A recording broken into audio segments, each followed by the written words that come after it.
Göreceğiz tamam.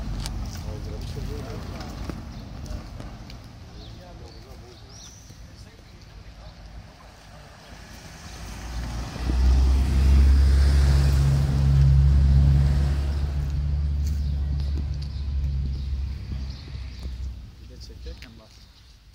Şeye bak. İnsan diyor yani bu harekinde bu hızlılıktır. Sabah saat 7'ye 10 kala vatandaşın biri beni aradı. Koş durma gel fanslar yanıyor. Başta şaka zannettim. Sonra hemen atladım arabaya geldim. Artık itfaiye gelmiş. Odur söndürüyorlar. Yani 6 ile 7 arası kısa bir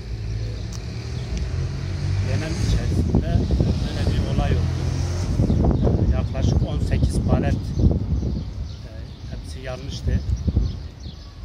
Durum bundan ibaret.